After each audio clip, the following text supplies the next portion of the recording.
Hello everyone, আসসালামু আলাইকুম সবাইকে। কি অবস্থা সবার, কেমন আছেন? আমি পাপড়ি আপনাদের সাথে আছি। চলে আসলাম আবার একটা নতুন ভিডিও নিয়ে আপনাদের মাঝে। আশা করি আপনাদের অনেক অনেক ভালো লাগবে। তো শুরু করছি আমার ভিডিওটা সকাল থেকে। সকালে নাস্তা করতে বসে গেলাম মিষ্টি কুমড়া ভাজি দিয়ে পরোটা।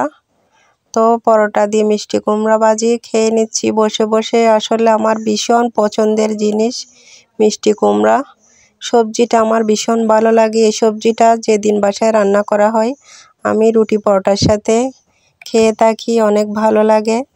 তো আমি জানি আমার মতো আমার বন্ধুদের অনেকেরই পছন্দ মিষ্টি কুমড়া ভাজি দিয়ে রুটি পরোটা। তো আপনাদের কার কার পছন্দ কমেন্ট করে আমাকে জানাতে ভুলবেন না। আসলে তো আমার ভীষণ ফেভারিট। তো শুরুতে বলে রাখি, যারা আমার চ্যানেলে নতুন এসেছেন তারা প্লিজ সাবস্ক্রাইব করে পাশে থাকবেন। আসলে যদিও সব কিছু ভিডিও করা সম্ভব হয় না, যতটুকু সম্ভব হয় চেষ্টা করি আপনাদের সাথে শেয়ার করতে। তো ভালো লাগলে লাইক দিয়ে আমার ভিডিওটা দেখা শুরু করবেন। তো আমি বসে বসে এখানে মিষ্টি কুমড়া দিয়ে রুটি খাওয়া শেষ করে নিচ্ছি। তো খাওয়া দাওয়া শেষ করে চলে আসলাম আমার ছোটো বাগানে। আপনারা যারা রেগুলার আমার ভিডিও দেখে থাকেন তারা তো জানেন আমার ছোট ছোট বাগান আছে কিছুটা। তো সেখান থেকে সবজি তুলতে আসলাম। আসলে কয়েকদিন পর পর সবজিগুলা যদি না তুলে এগুলা পচে যায়, নষ্ট হয়ে যায়। এই যে দেখেন, এটা হচ্ছে করলা। তো কিছুটা সবজি তোলার জন্য চলে আসলাম। বৃষ্টির মধ্যে অনেকটা এমনিতে নষ্ট হয়ে যাচ্ছে, তো কয়েকদিন পর পর উঠাতে হয় এখান থেকে সবজি। এই যে দেখেন কাঁকরোল ধরে আছে, করলা আর কাঁকরোল পাশাপাশি। তো দুটোটা নিয়ে নিচ্ছি এখান থেকে।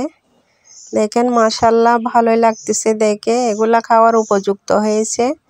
তো নিয়ে নিচ্ছি রান্না করার জন্য, সুন্দর লাগতেছে। তো একটু ভিডিও করে শেয়ার করতেছি আমার বন্ধুদের সাথে। এই যে দেখেন এখানে অনেকটা নিয়ে এনেছি, আরও নিব গাছ থেকে। দেখেন অসম্ভব সুন্দর লাগতেছে। আসলে এভাবে গাছের থেকে কোনো সবজি পাড়াটা আসলে অনেক ভালো লাগে। আমি আসি প্রায় সময় মায়ের সাথে। এই তো এখানে হচ্ছে পরুল, এগুলা ধুন্দুলো বলে থাকে অনেকে। এখানের মধ্যেও আছে কাঁকরোল। তো কয়েকটা ধরে আছে, এখান থেকেও নিয়ে নিব কয়েকটা।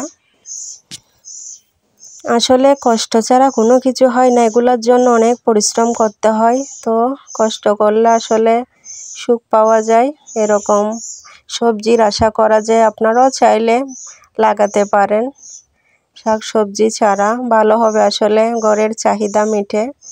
এই যে দেখেন এখানে আরও ধরে আছে, এটা এখন নিব না, এটা আরও বড় হলে নিব। ভালোই লাগতেছে আসলে দেখতে। আপনাদের কেমন লাগতেছে আসলে কমেন্ট করে জানাতে ভুলবেন না।